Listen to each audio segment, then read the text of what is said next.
Catherine Bernardo nagsalita na di umano sa posibleng reunion movie nila ng kanyang ex-boyfriend na si Daniel Padilla.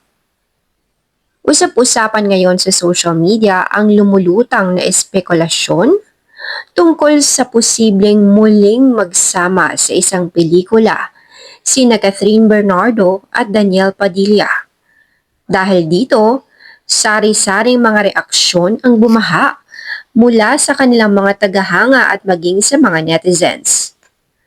Marami ang nagsasabing kung sakaling matuloy ang reunion project, tiyak na magiging isa ito sa pinakamalaking pelikulang aabangan ng taon.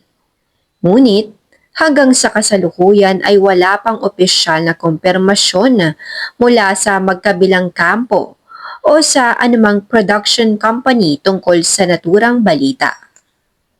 Sa gitna ng mga usap-usapan, marami ang nag-aabang kung ano na nga ba ang magiging reaksyon ni Catherine tungkol sa mga kumakalat na balita, gayong alam naman natin na noon, di umano may lumabas na kasulatan na hindi pwedeng magsama o magkita ang mag-ex na ito.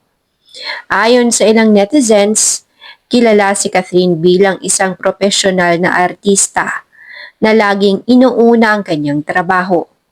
Kaya naman, para sa marami, kung may isang proyektong maganda ang kwento at makabuluhan ang istorya at karakter, posible umano na maging bukas siya rito bilang isang aktres, kahit pa man makatrabaho niya ang kanyang ex na si Daniel Padilla. Gayunpaman, may ilan ding naniniwalang mas mainam na bigyan ng sapat na panahon ang bawat isa upang ipagpatuloy ang kani-kanilang landas at mga bagong proyekto.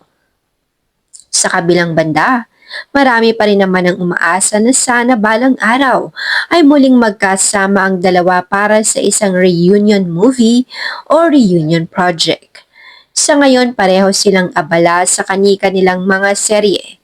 Kasalukuyan na ngang napapanood ng serye ni Catherine na Someone Someday na kung saan ilang episodes na nga ang naipalabas sa Netflix.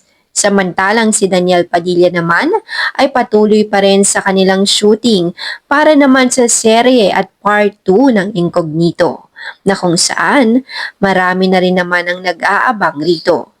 Sa ngayon ay pinagtutuunan ng pansin ng mga fans ang serye ni Catherine ngayon na kung saan number 2 siya sa Netflix. At syempre, marami pa ring mga update na lumalabas tungkol kay Catherine.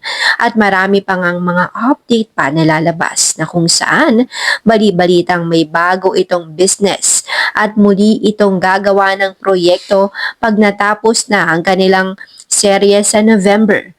Hindi nga ganoon kabilis o katagal ang nasabing serye ni Catherine.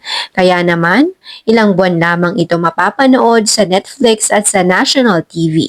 At muli na naman siyang sasabak sa panibago niyang proyekto. Sa ngayon, tuloy-tuloy pa rin naman ang kanyang mga endorsement shoots at mga campaigns. Kaya naman, para sa mga update pa sa mga susunod tungkol kay Catherine at kay Daniel, manatiling nakatutok at nakasubscribe sa channel na ito.